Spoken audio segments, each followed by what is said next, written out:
हरी. त्रिगुणासार निर्गुण हे सार, सारासार विचार हरिपाठ. सगुण निर्गुण गुणाचे अगुण, हरिवीण मन व्यर्थ जाय. हा हरिपाठ या प्रकरणातील 3ऱ्या क्रमांकाचा अभंग आज चिंतनासाठी आपण घेतलेला आहे. श्री संत माधवबुवा संस्थान हर्सद या ठिकाणी सर्व ग्रामस्थ मंडळींच्या वतीने, सर्व तरुणांच्या सहकार्यातून, सर्व बालवृद्ध माता भगिनींच्या सद्भावनेमधून संपन्न उगवत असलेला हा श्रावण मासानिमित्ताने हरिपाठ चिंतनाचा सोहळा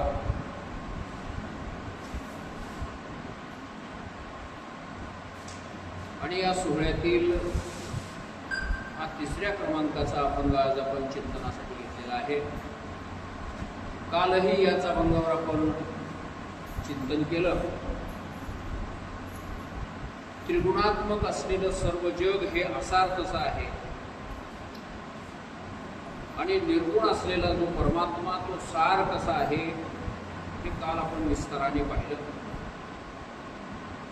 साराचा आणि असाराचा विचार करणे म्हणजे एका अर्थाने हरिपाठ करणे, हरीचा पाठ करणे असं आपण काल पाहिलं. हरिपाठ या शब्दाचा हरीच्या नामाचा पाठ असाही एक अर्थ होतो आणि हरीच्या स्वरूपाचा पाठ असाही एक अर्थ होतो.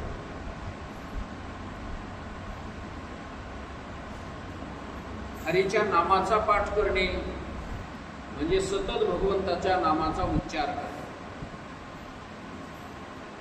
आणि हरीच्या स्वरूपाचं चिंतन करणे म्हणजे हरीचं जे स्वरूप आहे, सगुण स्वरूप आहे, निर्गुण स्वरूप आहे, अगुण स्वरूप आहे, त्या स्वरूपाचं चिंतन करणे म्हणजे हरीच्या स्वरूपाचा पाठ.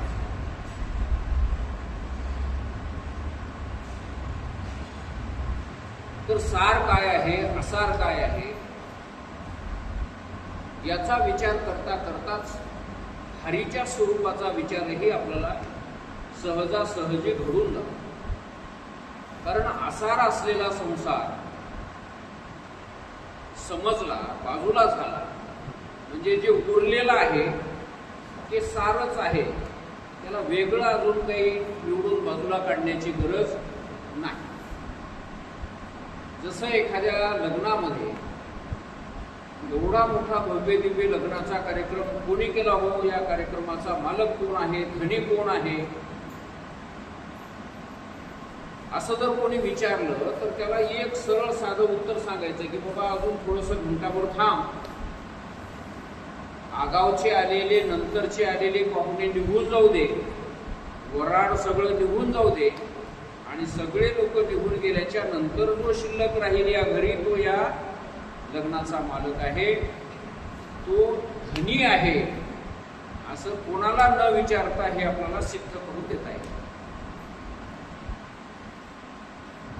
जसं अंधार अंधार म्हणजे काय, तर प्रकाश बाजूला झाल्याच्या नंतर जे शिल्लक राहते त्याचं नाव काय, अंधार.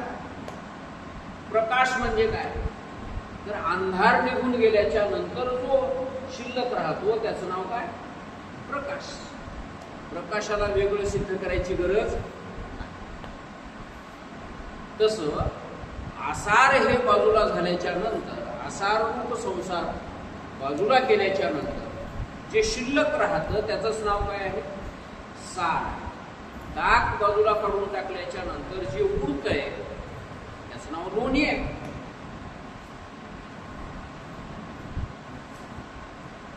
तुकाराम महाराजांनी असंच एका ठिकाणी वर्णन केलं. तुझे खंडे तरी उरला तो अवघा हरी, आपण बाहेरी नलगे ठाव धुंडावा. तुकाराम महाराज तुझे खंडे तरी, तुझं म्हणजे द्वैत असले,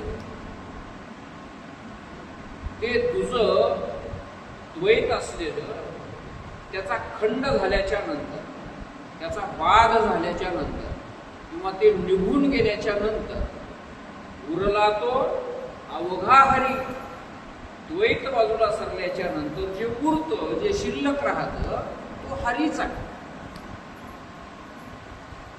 तुझे खंडे तरे उरला तो अवघा हरी, आपणा बाहेरी नलगे ठाव धुंडावा. मग त्या हरीला शोधण्याकरता स्वतःला सोडून दुसरीकडे कुठंतरी शोधत जाण्याची गरज नाही. आपल्या बाहेर त्याला शोध घ्यायची गरज नाही. आपणा बाहेरी नलगे ठाव धुंडावा. तर अशा प्रकारचा तो हरी असार बाजूला झाल्याच्या नंतर सार रूपाने शिल्लक राहतो. आणि तो शिल्लक जो राहतो त्याचंच नाव आहे हरी. आणि त्याच्या अशा प्रकारे स्वरूपाचं चिंतन म्हणजेच हरिपाठ आहे. आणि तो हरिपाठ आपण चिंतन करत आहोत. त्रिगुणात्मक असलेला हा सर्व संसार, हे संपूर्ण जगत म्हणजे एक प्रकारची माया आहे असं आपण काल पाहिलं. माया या शब्दाचा अर्थ असा आहे, या म्हणजे जी आणि मा म्हणजे नाही. जी नाही तरी पण दिसते, त्याचं नाव काय? माया. जसं हे शर्ट, शर्ट आहे काय सांगा खरं खरं? शर्ट नाहीच. शर्ट आहे असं जर कोणी म्हणत असेल तर बोट लावून दाखवा, शर्ट कोणता आहे. म्हणलं हे शर्ट होय, ही बाई झाली. म्हणलं हे शर्ट होय, हे कॉलर झालं. हे शर्ट होय म्हणजे किस्सा झाला. हे पुढचा भाग म्हणजे हे शर्ट आहे, पुढचा भाग झाला. हे पाठीमागेला भाग झाला. शर्ट कुठं आहे दाखवा. गाडी आपल्याला जर सिद्ध करायची असेल तर गाडी सिद्ध करता येते का आपल्याला? नाही. गाडी नावाची वस्तूच नाही. कुठं आहे गाडी दाखवा बरं हात लावून. दोन्ही चाकाला हात लावून. हे चाक हात की गाडी आहे? चाका. त्या साट्याला हात लावला, हे साठा झाला. गाडी कुठं आहे? धुरे आहे, गाडी कुठं आहे? असे त्या गाडीचे वेगळे वेगळे अवयव आपल्याला बघायला मिळतात का गाडी बघायला मिळते? सगळे एका जागी केल्यावर त्याला गाडी म्हणा, पण गाडी नावाची वस्तू नाही. बरेचसे लोक म्हणतात, एक जण शेतकरी कुंभाराच्या घराला गेला आणि कुंभाराला म्हणू लागला, एक गाडगं दे बरं बिदगं. म्हणला पाटील 50 रुपये द्या, घेऊन जा. हे म्हणला माझ्या शेतातून माती आणला असेल, मला मागालाच का पैसे? ते म्हणला मालक त्या मातीला बक्कळ मेहनत लागते, म्हणला बरंचसं काही करावं लागतंय. उगच्या उगं गाडगं कसं होईल? आणि जर उगच्या उगं काही मेहनत न करता जर गाडगं होत असेल तर शेतामध्ये गाडग्याचे अशा थप्प्याच्या थप्प्या निघायला पाहिजे होत्या. शेतामध्ये निघतात का?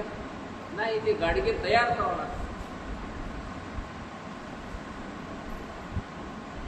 शेतकरी म्हणला बरं मास्कर म्हणला त्या गाडग्यातली माती म्हणजे मला काढून दे, तुला गाडगं घे ठेव.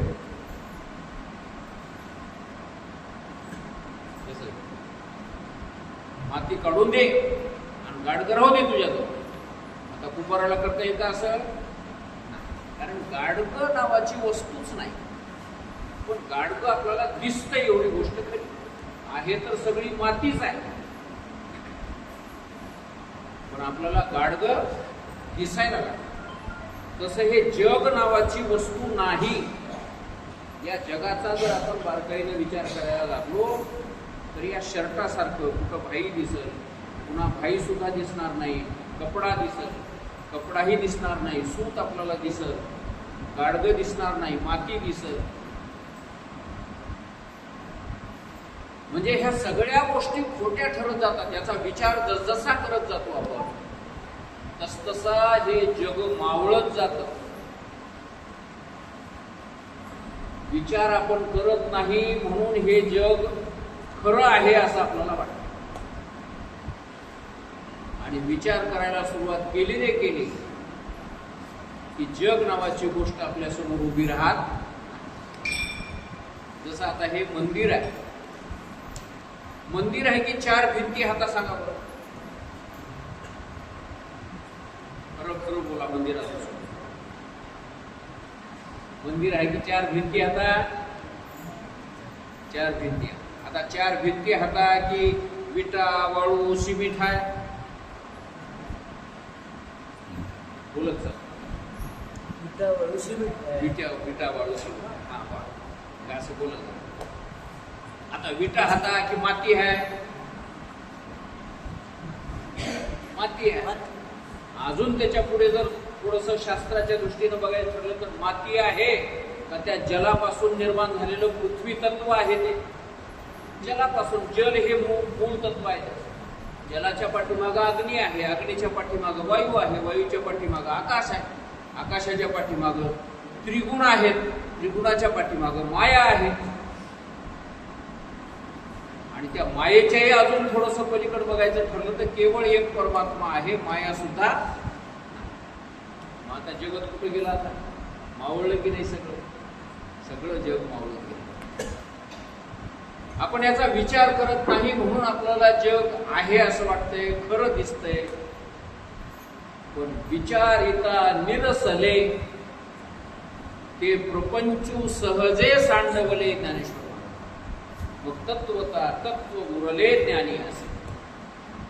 विचारिता निरसले, ज्याचा विचार करता करता निराश झाला, नष्ट झालं, नाहीस झालं, ते प्रपंचू सहजे सांडवले. जे विचाराने नाहीस होतंय तो त्याला प्रपंच म्हणावा, आणि विचारानं मजबूत होते त्याला देव म्हणा. विचारापुढे टिकत नाही जे विचाराचे नाम नस आहे. ऐशी या परीची आहे अनादी म्हणती, त्याला विचाराचं नाव सुद्धा सर नाही. तुमची मौली एक उदाहरण सांगायचे.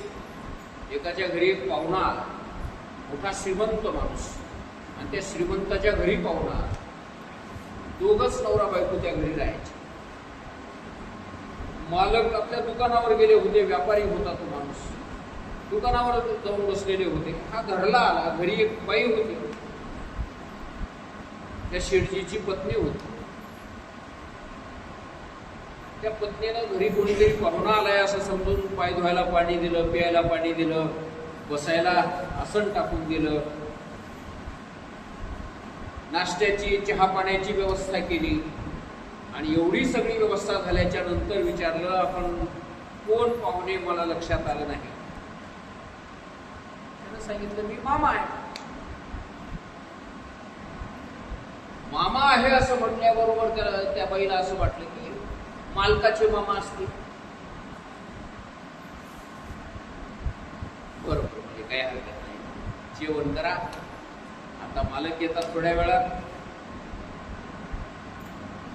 मालकाशी बोला. थोड्या वेळाने मालक आल्याच्या नंतर मालकाने रामराम केला, नमस्कार केला. थोडा वेळ बसले, इकडच्या तिकडच्या गप्पा झाल्या. विचारलं, म्हणले पाहुणे हो आपली काही ओळख पटली नाही मला, आपण कोण? विचारलं. त्यानं सांगितलं, मी मामा आहे. त्याला वाटलं आपल्या बायकोचा मामा असं. हेही काही बोलला नाही, ती बाई काही बोलली नाही. त्या दिवसाचा मुक्काम त्या मामाचा तिथंच राहिला. दुसऱ्या दिवशी पुन्हा मामा तिथंच आंघोळ केली, तिथंच न्याहारी केली. शेठजी दुकानावर गेले, बाई घरच्या कामामध्ये गुंतली, मामाई गावामध्ये फिरायला लागले. फिरता फिरता कोण्या कपड्याच्या दुकानावर गेले, कोण्या सोन्या चांदीच्या दुकानावर गेले, कोण्या पानटपरीवर गेले, आणि चौकड उदाऱ्याच केल्या. मी मामा आहे, शेठजीच्या घरचा मी मामा आहे. उदाऱ्या केल्या. नवे कपडे काय शिवले, अंगठी काय करून घेतली, पानपट्टीच्या दुकानावर उदाऱ्या केल्या, हॉटेलमध्ये जाऊन उदाऱ्या केल्या. बाबा विचारू. असे 2 दिवस झाले, 4 दिवस झाले, 8 दिवस झाले. हळूहळू त्या दुकानदाराचे मुनिम जाऊ लागले शेठजीच्या दुकानावर. शेठजी असं असं तुमचा मामा आलाय होते, आमच्या दुकानावर आले होते, ते ना असे असे कपडे नेले बघा. एक जण आला म्हणजे अंगठीच नेली म्हणला. मग त्यांच्या मनामध्ये असे पाय शिरले त्या शेठजीच्या. अरे म्हणजे मामा झाला म्हणून अशी कुठं उदारी करायची असते काय? बायकोचा मामा झाला म्हणून काय गावभर उदारी करते काय? मला मागायला पाहिजे होतं, मी दिला असतं, मी मदत केली असते. मला न विचारता न सांगता गावभर उदाऱ्या करायची काय गरज? तो शेठजी घरला आला, मामा ढाळजत बसलेला. हा आतमध्ये गेला आणि पत्नीला म्हणायला लागला, होय तुझा मामा झाला म्हणून काय सगळ्या गावभर फिरून उदाऱ्या करते की काय? हे बरोबर आहे का तुझ्या मामाचं वागणं?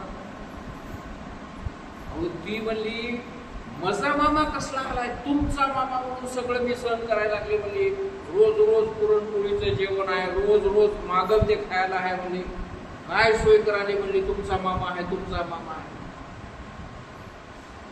माझा मामा सख्खा तर नवच म्हणला, पण चुलत मावस काय काय जे राहतात त्याच्यातला सुद्धा नव्हे कोणी.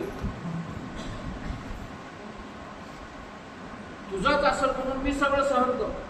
आणि ह्या दोघा पती पत्नीची चर्चा सुरू झाल्याच्या नंतर ही गोष्ट मामाच्या कानावर गेली. मामाला कळलं हे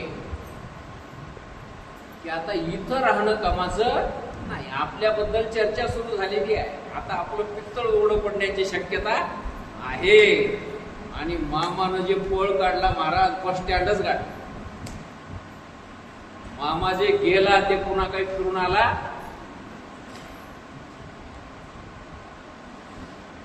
मामाचा विचार सुरू झाला रे झाला की मामा पळून जायला उशीर लागत नाही. आणि विचार करणं गेलं रे गेलं की मामा आलाच समजायचं. तसं हे संपूर्ण जगत म्हणजे मामा आहे. आणि हे जगताचा मामा आपल्या बोकांडीवर कधी बसून बसलाय माहित आहे? युगानुयुगापासून बसलाय. हजारो जन्म, हजारो काय अनंत जन्म हे मामा आमच्या बोकांडीवरच आहे. इतके दिवस झाला मी सहन करायला लागलो, पण आज आमचं काहीतरी भाग्य उदयाला आलं आणि या हरिपाठ चिंतनाच्या निमित्ताने त्या मामाचा विचार सुरू झाला. आणि हे मामा आता पळून जायला उशीर लागत. या विचारामध्ये प्रवृत्त व्हा. हे विचार समजून घ्या त्या मामाबद्दलचे, की मामा पळून जायला उशीर नाही. तर अशा प्रकारचं हे संपूर्ण जगत एक प्रकारचा भास आहे, काल्पनिक आहे. आणि म्हणून आसार आहे, आसार. आणि सार काय आहे? तर आसार बाजूला झाल्याच्या नंतर जे शिल्लक राहतं ते आपोआपच सार आहे. ते कोणालाही न विचारता तो देव आहे, तो हरी आहे, ते ब्रह्म आहे असं समजायला हरकत. म्हणून या त्रिगुणापेक्षा वेगळा जो कोणी असेल निर्गुण अशा स्वरूपाचा, या त्रिगुणाच्या पलीकडचा, तो हरी आहे. म्हणून त्रिगुण असार आणि निर्गुण हे सार. सारासार विचार हरिपाठ. हे मिथ्या असलेले त्रिगुण आसार आहेत. मिथ्या आहेत म्हणूनच आसार आहे. जर सत्य असते तर याच्यामध्ये काहीतरी सार सापडलं असतं, पण सत्य नाहीच आहे याच्यामध्ये. जसं लहान लेकराच्या त्या खेळण्यामध्ये बाहुला बाहुली नवरी नवरदेव असतात ना, तशाच प्रकारचा हा सर्व जगत मिथ्या पसारा, सगळा खोटा पसारा, खरं काहीच नाही. वराड नव्हे स्वप्न गे माय. रात्रीचा अभंग झाला काकड्याच्या भजनामध्ये. आपण काय येऊनी वराडनी बैसल्या टेकी, कोण तो नवरा नाही ओळखी. पुढे मी कोणाची मज सांगा कोणी, वराड आलिया वराड.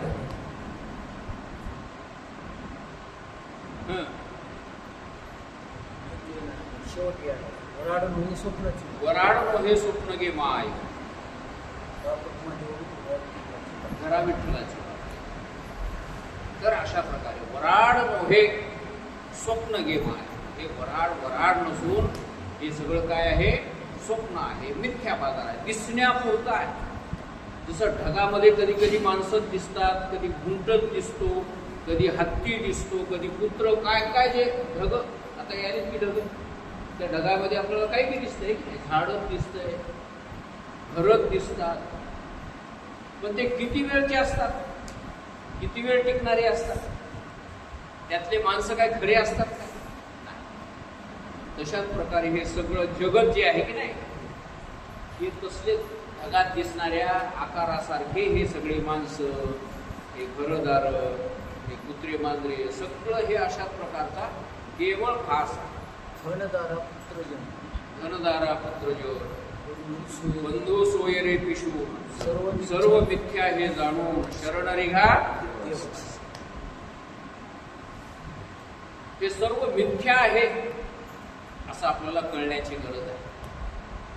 मिथ्या मिथ्या म्हणजे काय, आता हे शब्द थोडेसे अपरिचित असल्यामुळं नवीन ऐकणाऱ्याला थोडेसे जड वाटतात. हे मिथ्या मिथ्या काय लावले? मिथ्या म्हणजे ज्याला खरंही म्हणता येईना आणि खोटंही म्हणता येईना त्याचं नाव काय? मिथ्या. जे खरं असतंय त्याला खरं म्हणता येते, जे खोटं असतंय त्याला खोटं म्हणता येते, पण जे खरंही नाही खोटंही नाही त्याला काय म्हणा? खरंही नाही खोटंही नाही त्याला काय म्हणायचं?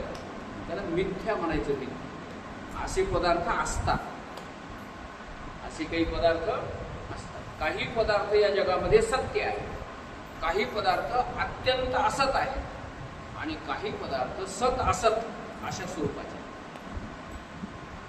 व्यवहारापुरतं जर आपण लक्षात घेतलं तर हे फूल सत्य आहे, सत्य आहे, त्याला सत्य म्हणावं. सशाला शिंग बघितले का कोण? मग ते सत्य का असत्य? असत्य, खोटच आहे. सशाला शिंग जर कोणी म्हणत असेल तर ते पूर्णपणे खोट आहे, 100%, 101% खोट आहे. खरेपणाचा लेस नाही त्याच्यात. सशाला शिंग म्हणणं, एखाद्या वंध्या स्त्रीचा पुत्र म्हणणं, वंध्या स्त्री म्हणजे वांज स्त्री, तिला मुलबाळच झालं नाही, होण्याची शक्यता नाही, 60-70 वर्षाचं वय झालंय, तिचं पोरगा आलतं म्हणजे खेळत खेळत. तर आहे का हे? पूर्णपणे असत गोष्ट. कासवीचं तूप माहित आहे? बघितलंय कोण? खाल्लंय कोण? त्याला तूपच नाही. कासवीन आपले अंडे वाळवंटामध्ये घालते समुद्राच्या काठावर. एकदा अंडे घालून ते झाकून टाकले की ती समुद्रात निघून जाते कासवी. पुन्हा त्या अंड्याकडे फिरून कधी बघायला येत नाही. ज्यावेळेस ते अंडे पक्व होतात, त्याच्यामध्ये कासव तयार होतात, ते कासव अंडे फोडतात, फोडून त्या वाळूतून बाहेर निघतात आपल्याच मनानं आणि समुद्रामध्ये जातात पुन्हा. आणि ज्यावेळेस पुन्हा त्यांचं वय होईल त्यावेळेस पुन्हा तेच पुन्हा अंडे घालायला. आयुष्यात त्यांच्या माईची त्याची कधी गाठभेट पडत. आणि कासव जर आपण बघितला तर त्याला ते स्तन वगैरे काही नसतात, सस्तन प्राणी नाही तो, म्हणून त्याला दूध येण्याची शक्यता नाही. आणि त्या कासवीच्या तुपानं जेवायला वाढलं म्हणजे काय तूप वाढलं बाबा बाबा, डब्याच्या डबे भरून. कोणाचं तूप? खरं आहे का हे सपसेल खोट आहे. असत म्हणावं याला, असत. पण काही पदार्थ असे असतात की जे खरं म्हणण्या इतके खरे नसतात आणि या कासवीच्या तुपासारखे किंवा त्या वंध्यापुत्रासारखे किंवा सशाच्या शिंगासारखे तितके खोटे नसतात. भिंतीवर काढलेला साप खरा की खोटा? खोटा तर मग दिसालाय कसा? सत्य सापातच सत्य दिसतं. दिसालाय कसा? दिसालाय म्हणून खरं म्हणता का? त्याला हात फिरविला तरी चावना बिवना, जागेवरचा हलना, किती महिने झाले तिथंच आहे म्हणजे त्या बिताडावर. ते खोटं आहे का खरा? त्याला खरंही म्हणता येईना, त्याला खोटंही म्हणता येईना, असं दोन्हीच्या मधलं होईल. स्वप्नात दिसलेल्या नोटा खऱ्या की खोट्या? खऱ्या म्हणता येणार, कारण स्वप्नातून जाग झाल्यावर एकही त्याच्यातली कामाला येईल. आणि खोटं म्हणायला जावं तर स्वप्नात ढीकच्या ढीक बघितलं. ते आमचे मौली एक उदाहरण सांगायचे. एका गावामध्ये ते संन्यासी आले भीक मागायला, भगवे कपडे केलेले. त्याच्यात एक नवीन पोरग, लग्नाचं वय झालेलं 20-22 वर्ष वयाचं, तेही भगवे कपडे घालून त्या दुसऱ्या संन्याशी संघ, भगवे कपडे वाल्या संघ गावात आलं. गावभर भिक्षा मागितली, पारावर बसून जेवण वगैरे केले. आणि त्या दिवशी त्या गावामध्ये कोण्यातरी पाटलाच्या पोराचं लग्न होतं. आणि त्या लग्नाचा सगळा सोहळा शेवंतीपासून लग्न लागेपर्यंत, ते वराड निघून जाईपर्यंत सगळं त्या पारावर बसून कोण बघितलं? त्या संन्याशाईने. त्याच लग्नामध्ये पुन्हा एकदा जेवण. आणि ते जे पोरग होतं की नाही, त्या पोरानं अगदी ध्यान देऊन बघितलं नवरदेवाचा किती थाट, किती सजवाले त्याला. त्याच्या नाकाला शेंबूड आला तर त्याचं त्यानं पुसायचं नाही, ती करवली राहते एक सगळं शेंबूड पुसायला. माय थाट मारत त्या नवरदेवाचा. त्या नवरदेवाला बसायला घोडा, त्याच्या पुढे वाजवायला वाजंत्री, नाचायला असे पोरं सोरं. बाबा, त्या नवरदेवाचा काय थाट कमी आहे? ते सगळं त्या संन्यासी पोरानं, नवजवान पोरानं ध्यान देऊन पाहिलं. आणि मग रात्रीच्याला झोपी गेली. झोपी गेल्याच्या नंतर त्या संन्याशाला स्वप्न पडलं की माझं लग्न व्हायलंय, असं स्वप्न पडलं. त्यालाही स्वप्नामध्ये दिसू लागलं, मलाही असं मस्तपैकी भाषिक बांधलेलं आहे, नवे नवे कपडे घालाले, शेवंती व्हायले, बँडबाजा वाजालाय, घोडं आणलंय, सगळा थाट माझा व्हायलाय, असं त्याला स्वप्नामध्ये दिसायला लागलं. आणि मग त्या नवरदेवाला, स्वप्नात झालेल्या नवरदेवाला घोड्यावर बसविलं. पण ते घोडं वरातीमध्ये कधीच आलेलं नव्हतं. त्या घोड्यानं अशी उडी मारली आणि पाठीवर बसलेला नवरदेव फेकून दिला त्या घोड्याला. आणि दणकन नवरदेव घोड्याच्या पाठीवरून खाली पडला. आणि इकडे पारावर झोपलेला ते संन्यासी पारावून खाली पडला. पारावून खाली पडल्याबरोबर गुडघ्याला लागलं, डोसक्याला लागलं, रक्त व्हायला लागलं, पुढचा दात पडला एक.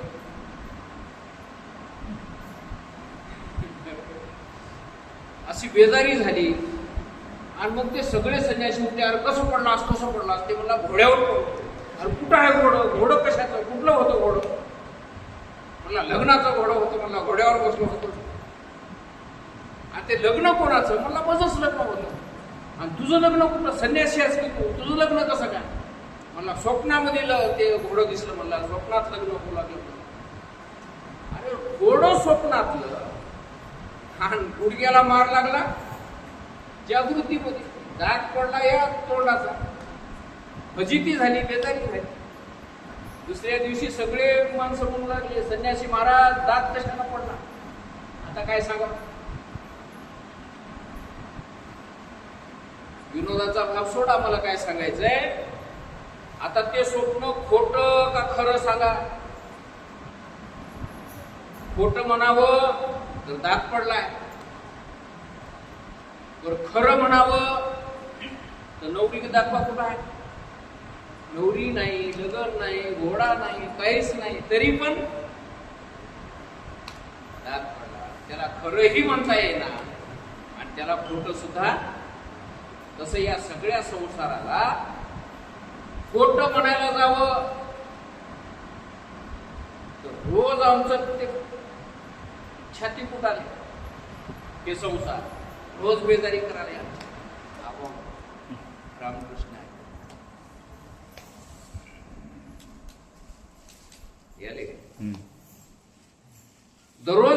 संसार आमची बेजारी करायला लागलेला आहे. बरं खरं म्हणायला जावं तर हे एका जन्मापुरतच मर्यादित आहे. पुढच्या जन्मामध्ये याचा आम्हाला काही उपयोग होणार. इथं तुम्ही केवढे मोठं घर बांधा, पुढच्या जन्मामध्ये अजिबात या घरामध्ये पाऊल सुद्धा कोणी टाकू देणार. या जन्मामध्ये माणूस झालो आपण, पुढच्या जन्मामध्ये जर समजा कुत्र मांजर झालो आणि पुन्हा त्याच घरामध्ये जर शिरायचा प्रयत्न करू लागलो तर ते घराची माणसं नंतर येऊ देतात त्या घराला. त्या कुत्र्याला दोनच काठी घेऊन मागे लागतात हाड, आणि त्या कुत्र्याला वाटते मीच पहिल्या जन्मात बांधलेलं घर आहे आणि मला येऊ देणं झाले त्या घराला. काठी घेऊन मागे लागतात ते. एका जन्मापुरतं ह्या सगळ्या गोष्टी खऱ्या आता. पुन्हा ह्याच्यातलं काही खरं नाही, खरं होणार. अहो एक जन्म तर त्या सोडून याच जन्मामध्ये आपल्याला हे खरं आहे की नाही याचा भरोसा नाही.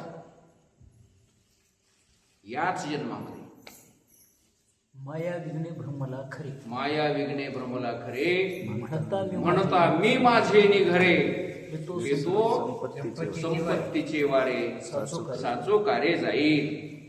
धना आणि भूमो पशवश्च गोष्टे, भार्या गृहद्वारी जनस्मशाने, देहश्चितायाम परलोक मार्गे, कर्मानुगो गच्छती जीव एक. अशी वस्तुस्थिती या सर्व संसाराची आहे. खरं म्हणायला जावं तर कायमचं टिकत नाही, खोटं म्हणायला जावं तर रोज आम्हाला बेजार केल्याशिवाय राहत नाही. म्हणून याला खरं म्हणावं का खोटं म्हणावं काही कळायला तयार नाही. म्हणून याला भास म्हटलेला आहे. भास. या संसाराला काय म्हटलंय? कागा हा दाविला जगदाभास. रज्जू सर्पाकार, रज्जू सर्पाकार, भास गेले जगड. रज्जू धरून या हाती, भेडसाविले नेणते, कळो येता चित्ती दोरी दोघा सारिखी. दोरी हातामध्ये धरून हे साप आला रे म्हणून असं जर समजा एखाद्या पोराच्या अंगावर टाकलं, त्या लेकराच्या अंगावर टाकलं तर भीतात. खरंच आहे वाटतंय, पण नंतर कळते अरे साप नाहीये, दोरी आहे. दोरी आहे असं कळाल्याबरोबर आता ती भीती राहिली. अशाच प्रकारे हा संसार दोरीवर दिसलेल्या सापाप्रमाणे केवळ मिथ्या स्वरूप आहे. मिथ्या म्हणजे समजले की लक्षात आले की आपल्या, ज्याला सत्य म्हणता येणार, ज्याला असत्यही म्हणता येणार, त्याचं नाव काय? मिथ्या. त्याला शास्त्रीय भाषेमध्ये सांगतात सदा सदाहून विलक्षण, सता सताहून विलक्षण, अनिर्वचनीय असं कोण आहे? हे जगत आहे. आता ही भाषा थोडी अवघड आहे. सताहून विलक्षण आणि असताहूनही विलक्षण. म्हणजे सताहून विलक्षण म्हणजे सत असलेल्या वस्तूपेक्षा वेगळं म्हणजे सत नाही, आणि असताहून विलक्षण म्हणजे असतही नाही. अशा दोन्हीच्या मधलं जे आहे. पुन्हा अनिर्वचनीय, ज्याच्याबद्दल काहीच बोलता येणार, निर्वचन ज्याचं करता येणार, त्याला म्हणायचं मिथ्या.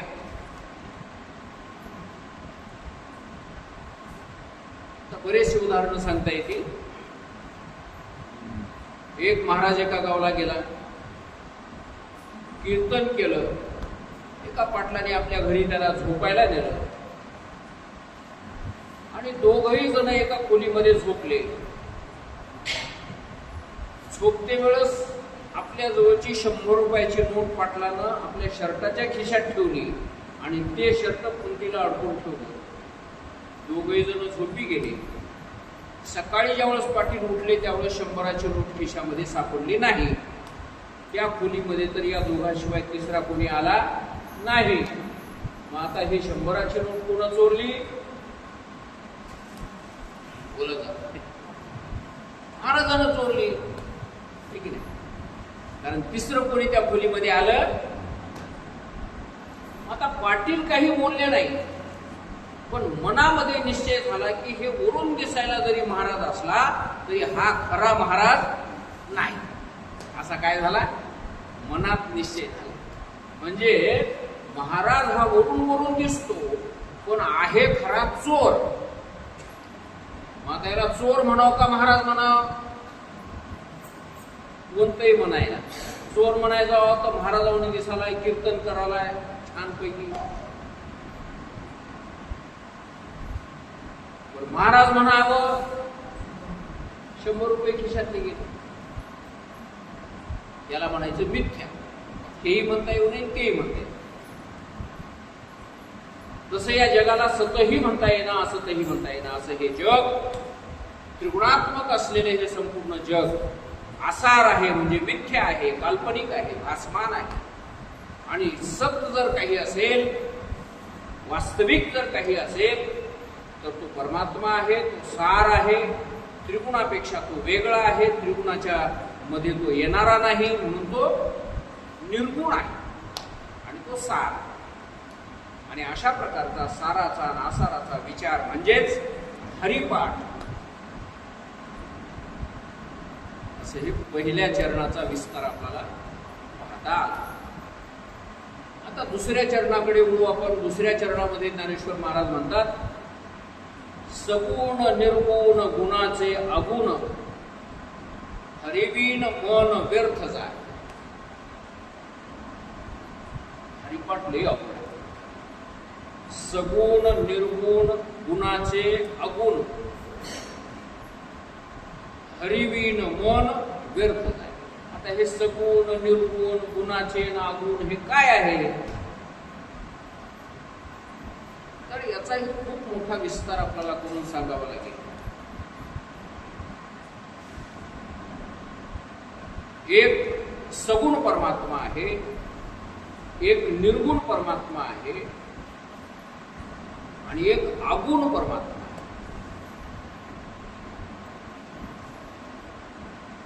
तर सगुण परमात्मा कुणाला म्हणावं? जसं 15व्या अध्यायामध्ये भगवंतांनी 2 पुरुष या जगामध्ये राहतात असं सांगितलंय. द्वाविमो पुरुषो लोके क्षरश्चाक्षर एव च क्षरः सर्वाणि भूतानि कूटस्थोक्षर उच्यते. असे 2 पुरुष, क्षर पुरुष आणि अक्षर पुरुष, असे 2 या जगामध्ये राहतात असं भगवंतांनी सांगितलं. क्षरः सर्वाणि भूतानि, क्षर पुरुष कशाला म्हणावं? हे सगळे जीव मात्र, भूत मात्र यांना क्षर पुरुष म्हणायचं. क्षरः सर्वाणि भूतानि कूटस्थो अक्षर उच्यते. आणि कूटस्थ जो आहे, आत्मा जो आहे किंवा परमात्मा ईश्वर जो आहे, तो कोण आहे? अक्षर पुरुष. अजून पुढच्या श्लोकामध्ये सांगतात, तिसरा अजून एक पुरुष आहे, तो या दोन्हीपेक्षा वेगळा आहे. उत्तम पुरुषस्तन्यः परमात्मेत्युदारः. परमात्मा इति उदारतः उत्तमः पुरुषः तु अन्य. उत्तम पुरुष हा अन्य आहे, वेगळा आहे आणि त्याला परमात्मा असं म्हटल्या जातं. आता किती किती पुरुष झाले? क्षर, अक्षर आणि उत्तम असे 3 पुरुष झाले. तसंच या अभंगामध्ये सुद्धा ज्ञानेश्वर महाराज म्हणतात, सगुण गुणाचे, सगुण निर्गुण गुणाचे आणि अगुण. सगुण आणि निर्गुण हे 2 कसे आहेत? गुणाचे आहेत. गुणाचे म्हणजे गुणाशी संबंधित आहेत. सगुण आणि निर्गुण हे दोन्ही कसे आहेत? गुणाशी संबंधित आहेत. पण या दोन्हीपेक्षा तिसरं एक आहे अगुण, त्याला गुणाचा वगैरे कुठल्याही प्रकारचा संबंध नाही.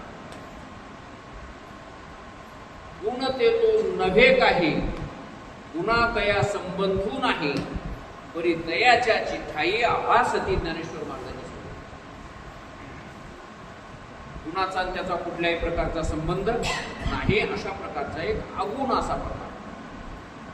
थोडक्यात सांगायचं म्हणजे आपण, तुम्ही, आम्ही सर्व जीव जे आहोत ते सगुण या नावाने ज्ञानेश्वर महाराज सांगतात.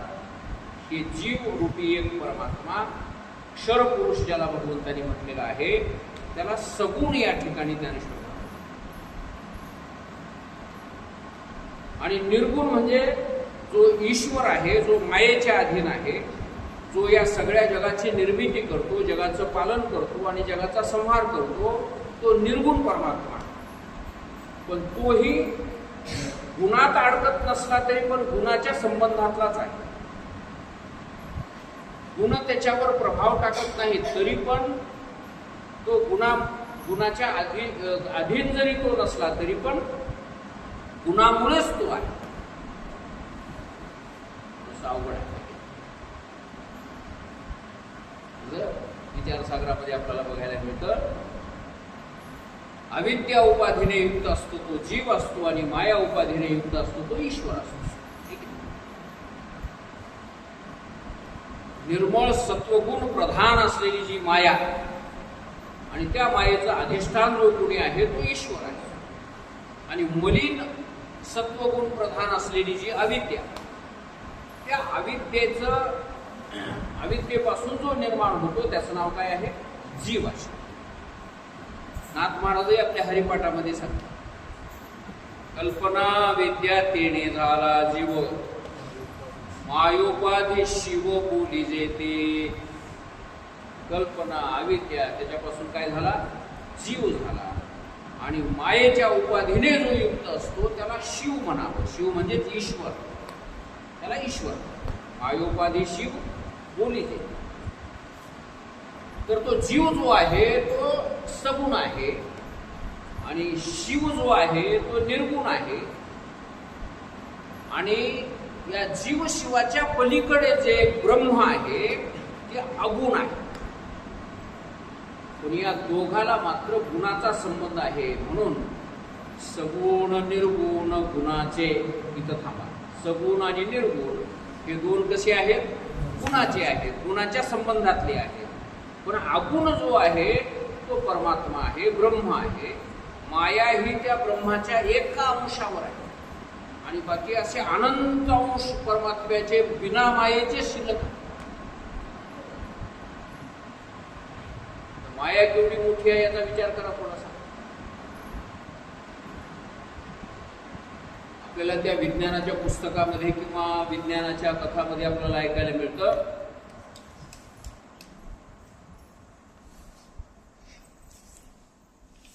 आपल्या आकाशामध्ये एक लांबच्या लांब असा आकाशगंगेचा पट्टा दिसतो. आकाशगंगा म्हणतात त्याला. आपण खेड्यातले माणसं गायपांदन म्हणतो त्याला.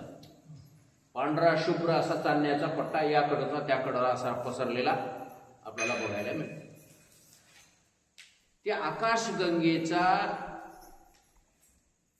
एक भाग आहे,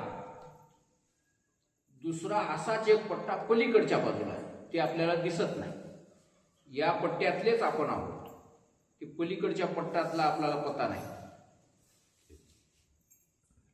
तर अशा प्रकारची ही आकाशगंगा. या आकाशगंगेच्या या टोकापासून त्या टोकापर्यंत जाण्याकरता प्रकाशाच्या वेगानं जरी गेलं तरी 50,000 वर्ष लागतात. किती वेगानं गेल्यावर? प्रकाशाच्या वेगानं. आणि प्रकाशाचा वेग किती असतो? एका सेकंदाला 2,86,000 किलोमीटर, म्हणजे जवळजवळ 3 लाख धरून झाला एका सेकंदाला. हे उजेड जे आहे की नाही, हे प्रकाश एका सेकंदात किती दूर जाते? 2,86,000 किलोमीटर. मग या प्रकाशाच्या वेगानं जर समजा एखादं यंत्र पाठविलं तर त्या यंत्राला आकाशगंगेच्या या टोकापासून त्या टोकापर्यंत जाण्याकरता, एक आकाशगंगा ओलांडण्याकरता 50,000 वर्ष लागतात. एवढी मोठी आपली ही आकाशगंगा आहे. आपण ज्या आकाशगंगेमध्ये राहतो ती आकाशगंगा. आणि अशा किती आकाशगंगा आहेत म्हणलं तर या ब्रह्मांडामध्ये? एखाद्या वाळवंटामध्ये जेवढे वाळूचे कणा असतात तितक्या आकाशगंगा विज्ञान सांगते. आणि या एवढ्या सगळ्या आकाशगंगा मिळून एक ब्रह्मांड तयार होते. आणि त्या मायेच्या पोटामध्ये असे किती ब्रह्मांडात म्हणलं तर असे अनंत ब्रह्मांड. एक ब्रह्मांड म्हणजे उंबराच्या झाडाला लागलेले एक उंबर, आणि त्या एका झाडाला असे किती उंबर? तसं एका मायेच्या पोटात असे ब्रह्मांड किती? अनंत अनंत ब्रह्मांड. एवढी मोठी माया आहे आणि ती माया ब्रह्माच्या एका अंशावर आहे. बाकीचं ब्रह्म असं मोकळंच आहे, त्याच्यावर माया नाही, काही नाही. अनंत ब्रह्मांडी अनंत ब्रह्मांडे एके रोमी ऐंशी धेंडे, तो हा गवळी याचे घरी उंबरा चढता टेका. अनंत ब्रह्मांड असणारी ती माया एका अंशावर आहे. मेकांशेन स्थितो जगत. भगवान गीतेच्या 10व्या अध्यायामध्ये सांगतात, अथवा बहुनैतेन किं ज्ञातेन तवार्जुन विष्टभ्याहविदम कृष्ण मेकांशेन स्थितो जगत. माझ्या एका अंशावर हे संपूर्ण जगत आहे. अर्जुना, तुला जास्त लांबून काय सांगायचंय, थोडक्यात एवढं समजून घे की माझ्या एका अंशावर म्हणजे एका रोमावर हे संपूर्ण जग आहे, असं तू लक्षात घे. माझी एकेने अंश, माझे एकेने अंश आहे, ते जगतची व्यापिली असे. हे जगतची व्यापिली असेल. बघा, एवढा मोठा विस्तार या जगाचा आहे. आणि या जगाच्या ब्रह्मांडांच्या पलीकडे, मायेच्या पलीकडेही परमात्मा केवढा मोठा आहे, त्याचा अंत. आणि म्हणून तो जो मायेच्या पलीकडे असलेलं जे परमात्मा ब्रह्म आहे, त्याला म्हणायचंय अगुण. सगुण, निर्गुण, गुणाचे, हे दोन झाले गुणाचे. आणि अगुण जो आहे ते ब्रह्म आहे. त्याला गुणाचा आणि या मायेचा आणि या जगाचा काही संबंध नाही. त्याला माहीतही नाही जग निर्माण झालं का संपलं, किती वेळेस निर्माण झालंय, किती वेळेस संपलंय, या जगामध्ये कोण कोण जन्माला आले, ही त्याला पत्ता. अशा प्रकारचं ते ब्रह्म आहे. असं हे हरीचं स्वरूप आहे. आणि या हरीच्या स्वरूपाकडे आपलं मन लावा. ज्ञानेश्वर, हे हरीचं स्वरूप लक्षात घ्या, समजून घ्या. सगुण, निर्गुण, गुणाचे अगुण, हरिवीन मन व्यर्थ जाय. या हरी वाचून जर तुम्ही दुसऱ्या कोण्या गोष्टीकडे मन लावाल तर ते वायाला जाणार आहे. वायाला का जाणार आहे? त्याचं कारण असं आहे की हरीशिवाय बाकीच्या जगतामध्ये तुम्हाला सुख मिळणार नाही, तुम्हाला सत्य मिळणार नाही, तुम्हाला आनंद मिळणार नाही, तुम्हाला चैतन्य कुठं मिळणार. केवळ हरीच्या ठिकाणीच हे सगळ्या गोष्टी मिळतील. आणि हरी वाचून इतर जे पदार्थ आपल्याला जगात बघायला मिळतात, त्याच्या ठिकाणी ह्या सगळ्या गोष्टी पाहायला मिळणार नाही. हरिबीन सारा व्यर्थ भ्रम. हरिबीन सारा व्यर्थ. हरिबीन सारा व्यर्थ. बस, हरी वाचून बाकीचा सगळा काय आहे, भ्रम आहे. आणि भ्रमामुळं कधी कोणाला सुख मिळते का? नाही. अज्ञानी माणसाला या भ्रमामुळे सुख आहे, ज्ञानी माणसाला या भ्रमामध्ये सुख. लहान लेकरं खुश होऊ शकतात त्या लाकडाच्या खेळण्यामुळं, तुराटीच्या बाहुला बाहुलीमुळं लहान लहान लेकरं खुश होऊ शकतात. पण त्याच लेकरायला ज्यावेळेस मोठे होतात आणि 4-2 लेकरं बाळ होतात, त्यांना एक संसार तयार होते, त्या दिवशी जर त्या लेकराला म्हटलं की आता ते तुराटीचे कटकं घेऊन खेळा, मजा वाटेल तुम्हाला. आता खेळण्यामध्ये रस आहे का त्यांना? नाही. आता त्यांना त्या खेळामध्ये रस नाही. ते खेळ आनंदही देऊ शकत नाही. तो खेळ आनंद कुठपर्यंत देतो? जोपर्यंत लहान अज्ञान वय आहे, न कळतेपणा आहे, तोपर्यंतच. आणि एकदा कळता झाला रे झाला की त्या खेळाचा तिरस्कार करतो, ते खेळ नको. तसं या संसारामध्ये कोण रमतात?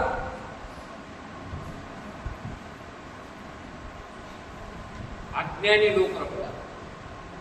ज्यांना हा संसार खरा आहे असं वाटतंय, हेच लोक रमतात. ज्यांना या संसारामध्येच मला आनंद मिळणार आहे असा भ्रम आहे, त्याच लोकांना या ठिकाणी रमणीयता दिसते. पण ज्यांना कळालेलं आहे की हा संसार तर सत्य नाहीच नाही, मग या संसारामध्ये आनंदही नाही. एखाद्या विषयापासून आनंद वाटतो आपला.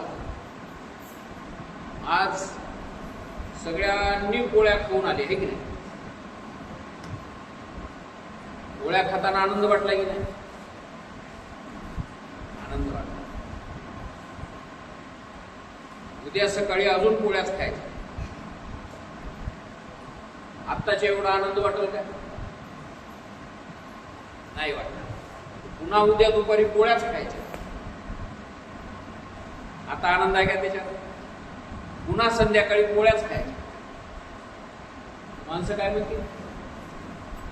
कट्टाळा आला बुवा या पोळ्याचा, पुरे झाला आता हे पोळ्या नको बुवा. आता काय करा, मस्तपैकी झणझणीत पिटलं आणि भाकरी करा गड्या, पोळ्याचा कटाळा. आता त्या पोळी नावाच्या विषयामध्ये आनंद आहे काय? बोला.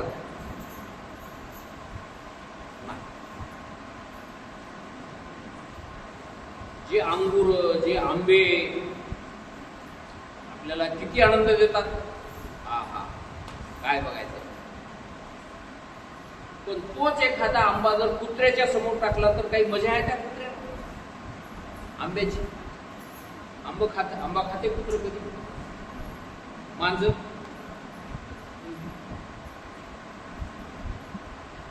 त्या आंब्याची त्याला मजा नाही. ज्या गोष्टी उन्हाळ्यात बऱ्या वाटतात, कूलर उन्हाळ्यात बरं वाटतं, आनंद देते. वा वा, कूलरच्या वाऱ्याला मस्त थंडगार लागतं. पण तेच कूलर हिवाळ्यामध्ये माणसं म्हणतात, रे आधीच थंडी वाजायची, कूलर करायला लावलं, बंद करा.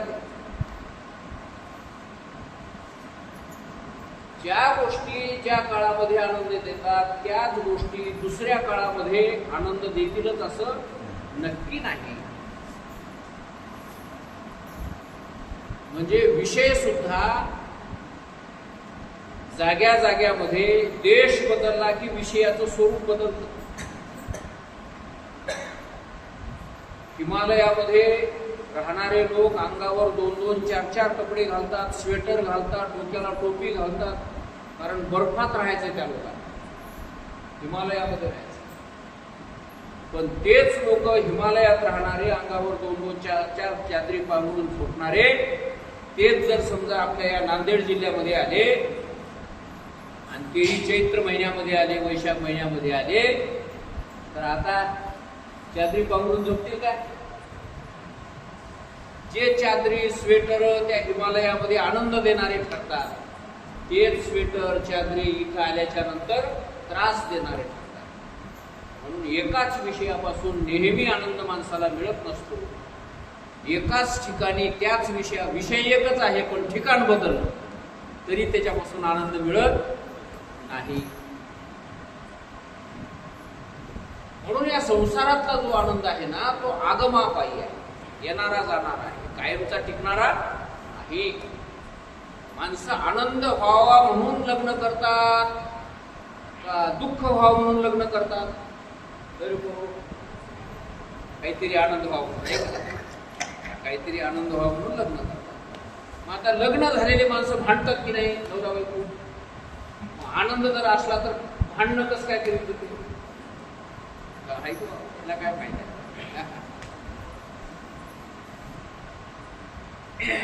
आनंद जर असता तर लग्न करायचं काही कारण नव्हतं.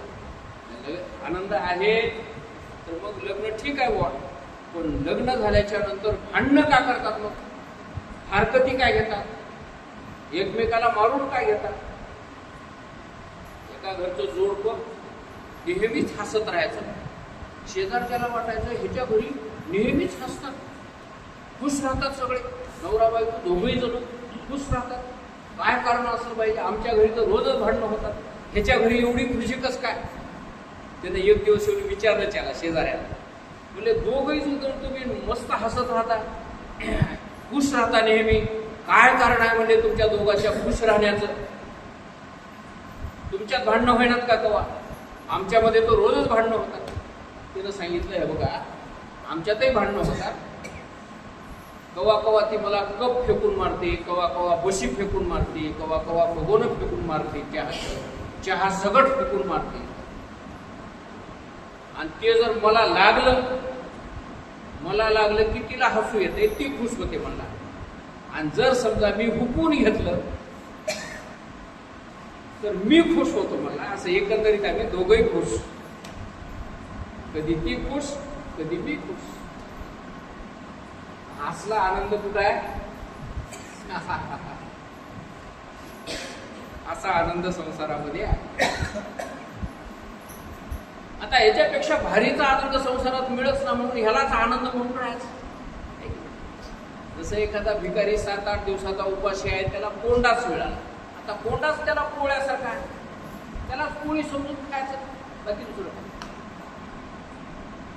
ज्यानं कधी परमात्मा सुख पाहिलंच नाही त्यालाच हे विषय गोड लागतात. जया स्वसुखाचे सदा खराटे, तयासीच विषय हे गोमटे. ज्ञानेश्वर महाराज म्हणतात नेहमी स्वसुखाचा म्हणजे आत्मसुखाचा खराटाच ज्याला फिरलेला असतो, आत्मसुख ज्याला कधी मिळालंच नाही आयुष्यामध्ये, त्यानं म्हणावं पत्नी मध्ये आनंद आहे, लेकराबाळामध्ये आनंद आहे, पैशामध्ये आनंद आहे, त्यानं म्हणावं. पण जो आत्मा आनंदाने तृप्त झालेला आहे त्याला हे संसारातला आनंद म्हणजे काय, काही किंमत वाटणार नाही या गोष्टीची. आत्मानंद रसं पीत्वा हेतु उन्मत्त योगिनः इंद्रोपि रंगवत भाती का कथा नृपकीटका. म्हणून हरी वाचून जर या सर्व विषयाकडे आपलं मन जात असेल तर ते व्यर्थ जाणार आहे, वायाला जाणार आहे.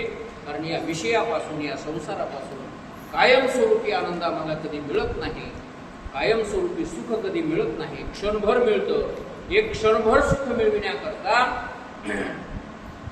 वर्षाच्या वर्ष आम्हाला दुःख भोगावे लागतं. सुख पाहता जवा पाडे आणि दुःख पर्वत आहे असे या संसारामध्ये बघायला मिळतं. थोडंसं सुख मिळविण्याकरता पर्वत उकरून काढावं लागतंय, तेव्हा कुठे एखादा कणभर सुखाचा मिळतो. म्हणून ज्ञानेश्वर महाराज म्हणतात की हरी वाचून जर या विषयाकडे तुमचं मन भटकत असेल तर समजा ते व्यर्थ जाणार आहे, तुमचा वेळ वायाला घालवणार आहे, तुमचं आयुष्य वायाला घालवणार आहे. सगुण निर्गुण गुणाचे अगुण हरिवीण मन व्यर्थ. हरी वाचून इतर ठिकाणी गेलेलं जे मन आहे ते व्यर्थ जाणारं मन आहे. मनाची प्रवृत्ती जरी सहजासहजी या विषयाकडे होत असली, अनंत जन्माच्या संस्कारानुसार संसाराकडे जरी माणसाचं मन धावत असलं, हजारो माणसं सगळेच्या सगळे संसारच करतात म्हणून आपल्यालाही वाटते बाबा चला संसारच करूया, पण संसार करणाऱ्याचा अनुभव मात्र काही चांगला बघायला मिळत नाही. बापानं संसार केला त्यालाही संसारापासून दुःखच मिळालं, आज्यानं संसार केला त्यालाही काही सुख या संसाराने दिलं नाही. संसार करता करता आज्या मेला, बाप मेला, पण आज्या मेला.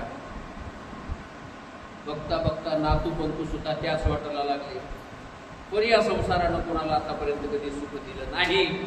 हे कळून माणसाला सावधपणा यावा की नाही, पण आपण सावध होतच नाही. मला पुढच्याला जर ठेस लागली तर पाठीमागाला सावध होतो, पाय उचलून टाकतो. पण आम्ही मात्र एक पाहतसा एकाची दहने सावध त्या गुणे कार्य नव्हा. आम्ही सावध होतच नाही. मग संतांना म्हणावं लागतं सावध व्हा.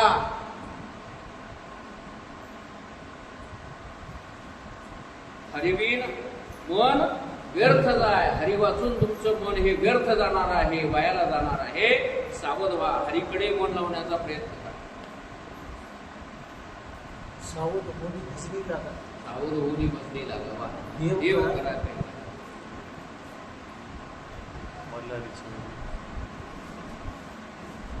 मनात येथे खाव घेई राहे विठोबाचे. सर्व संतांनी अशा प्रकारे मनाला सांगितलेलं आहे. कारण मनच माणसाच्या बंधनाला कारण आणि मोक्षाला कारण आहे. देवाकडे लागलेलं मन मोक्ष देत असतं आणि संसाराकडे लागलेलं मन पुन्हा पुन्हा बंधनामध्ये टाकत असतं. म्हणून ज्ञानेश्वर महाराज सांगतात की आपलं मन हरी वाचून जर दुसरीकडे जात असेल तर ते व्यर्थ जाणार आहे. हरीकडे वळविण्याचा प्रयत्न करा. सगुण निर्गुण गुणाचे अगुण हरिवीण मन व्यर्थ जाय.